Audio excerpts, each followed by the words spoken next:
The man was a handsome and wealthy second-generation heir, but he was allergic to women. Whenever he came into contact with a woman, he would cough up blood and die. So, having been single for 30 years, he never got close to women. Even when he went to massage parlors, he only requested male therapists. But on this particular day, a woman, on her first day at work, was accidentally assigned to the CEO's room. So after entering the room, she started massaging the CEO without hesitation. Soon, the CEO felt something was off with the pressure. He asked what was going on. As soon as he heard a woman's voice, he immediately got up. He grabbed the woman's hand and demanded to know who had sent her in, because women were strictly forbidden from entering the CEO's room. He assumed the woman was a gold digger trying to get close to him on purpose. Then he pulled off the woman's mask. But only then did the CEO realize that despite his lifelong allergy to women, this time, he was completely fine. In fact, he even felt an attraction to her. What the CEO didn't know was that his friend had tampered with the aromatherapy in his room.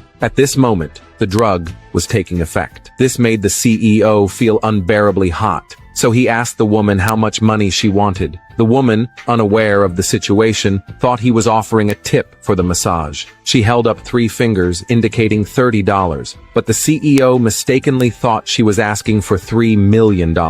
Before the girl could explain, the CEO lunged at her, and so the two spent a passionate night together. However, when the CEO woke up the next morning, he noticed a stain of red on the bedsheet. That was when he realized the woman was a virgin. To make up for it, he handed her a card loaded with $30 million, but the woman refused, saying she wasn't that kind of person. She explained why she had ended up in his room the previous night, yet the CEO assumed she was just being greedy. Angered, the woman stormed out of the room. She thought she would never have anything to do with the CEO again, but 3 months later, she discovered she was pregnant, and she was carrying triplets. As she was debating whether to keep the babies, her friend called her, telling her that her ex-husband was causing trouble at her workplace. She urged the woman to come and deal with the situation, but as soon as the woman arrived at the company, her ex-husband's mother slapped her. She insulted the woman for working in such an unclean place. The woman stated that she had already divorced her son.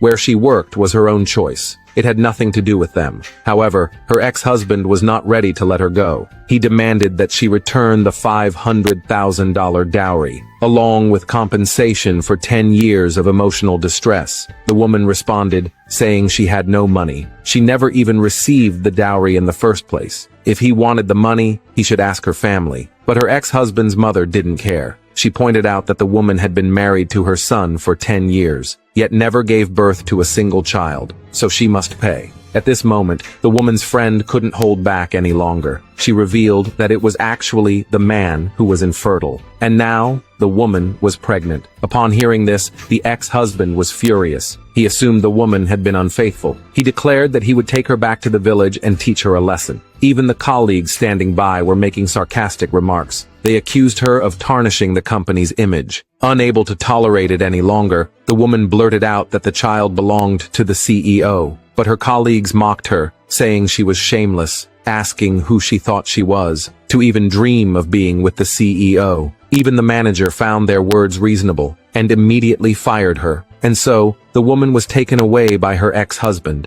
As her colleagues gossiped about her, the CEO's friend happened to arrive. He demanded to know who was pregnant with the CEO's child. When he saw the pregnancy report, he realized that the woman was indeed carrying the CEO's child. So he immediately called the CEO and informed him of the pregnancy. The CEO's family was overjoyed upon hearing the news. They urged him to bring the woman home immediately, but the CEO still believed the woman was just a gold digger. He stated that he was willing to raise the child, but the woman was not worthy of being his wife. Until his friend told him that 3 months ago, he had arranged for the woman to enter the CEO's room and had put a blood-activating drug in the aromatherapy. That was why everything had happened. The CEO was stunned upon hearing this. At that moment, the woman's friend pleaded with the CEO to save her. Because the woman had been taken away by her ex-husband, she would undoubtedly be tortured. She urged the CEO to rescue her immediately. By then, the woman had already been taken to the village by her ex-husband, and he began humiliating her in front of the villagers. The villagers, unaware of the truth, started gossiping that the woman was unfaithful. Even though the woman desperately tried to explain, no one believed her. Even her own brother refused to stand up for her. Instead, he publicly severed ties with her. Seeing that no one would help her, her ex-husband suggested throwing her into the water as punishment. Ignoring the fact that she was pregnant, they locked her in a cage. No matter how much she pleaded for mercy, no one paid her any attention.